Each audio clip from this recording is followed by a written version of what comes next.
Hello, my name is Norman. I'm a student here at Grand Canyon University, and I will be presenting for you an argument for the reduction of seclusion and restraints in the behavioral healthcare setting.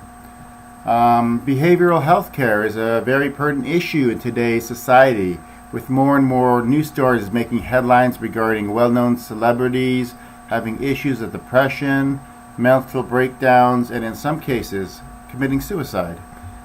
It is also a very underappreciated segment of nursing that deserves special attention. There are some very valid reasons as to why the reduction of seclusion and restraints is being pursued by entities such as the patient advocacy groups, Centers of Medicare and Medicaid Services, JACO, the state, and the federal government. The main reason has to do with alternative methods being available that are more therapeutic and humane than physically or chemically restraining an individual and then leaving them alone in a room.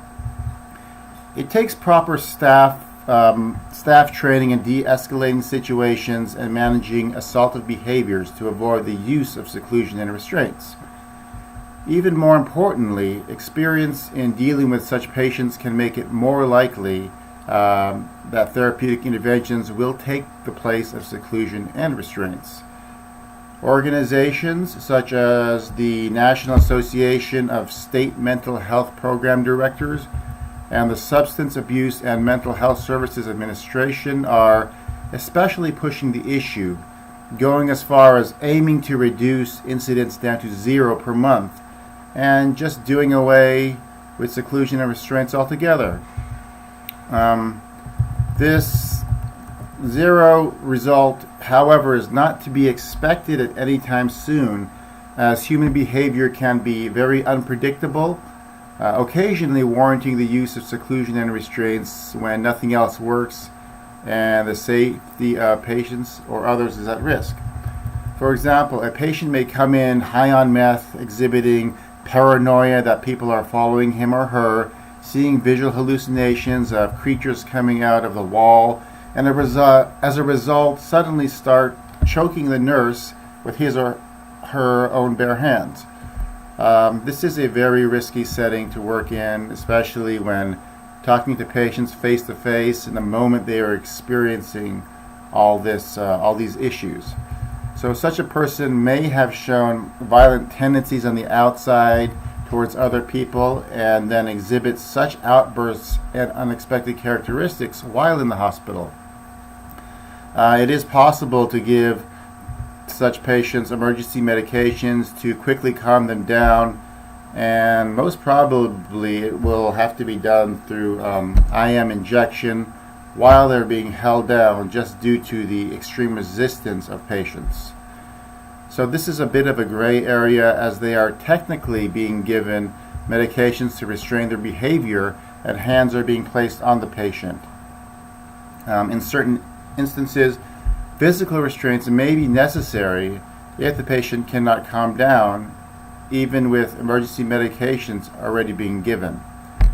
Now, the point is that the least restrictive methods are being chosen first. Now, under no circumstances shall a patient be kept sedated or physically restrained unnecessarily for the convenience of the staff. If anything, physical restraints cause a lot of extra paperwork for staff, which is one reason that they tend to be avoided. It is necessary for a behavioral hospital to be on good grounds when it comes to pleasing regulating entities, as these very entities may determine if a hospital is paid or even if they meet the criteria to stay open for business. Sometimes it seems they are just looking for a reason to shut down services, especially if the hospital has been problematic in the past and multiple people have been complaining about the way they do things.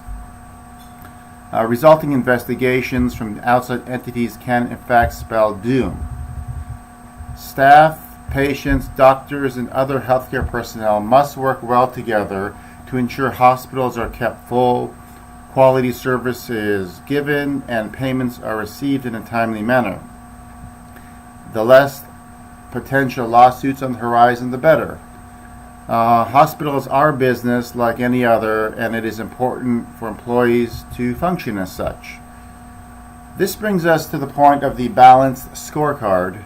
This is an organizational tool that provides a solid framework, bringing balance between patients, internal workings of the hospital, and employee goals and finances.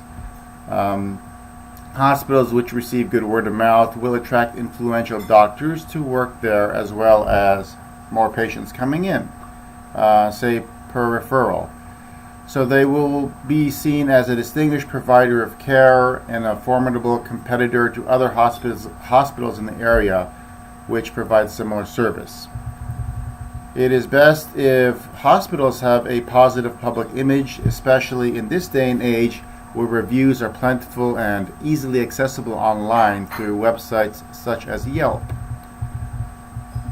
Now, when looking at target dates for achieving reduction of seclusion and restraints, it is very important to keep in mind that there are no actual rigid dates set for reaching long-term or short-term goals.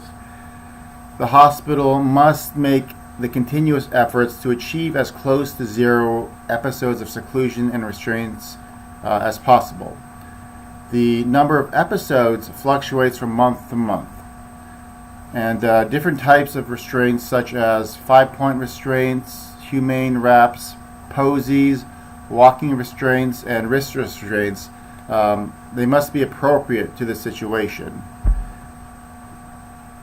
Their use must be justified by danger to self with a plan to hurt self, danger to others with a plan to hurt others, or danger to self and or others due to psychosis or thought process.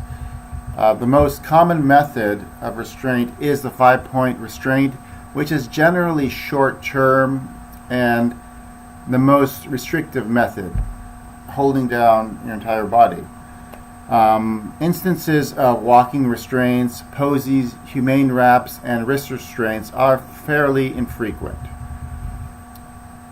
Now, in those times when seclusion and restraints are utilized, post-event conferences must take place immediately after and within 24 hours with the supervisor leading it, in order to explore ways the events could have gone differently and how modifications could be made for the future.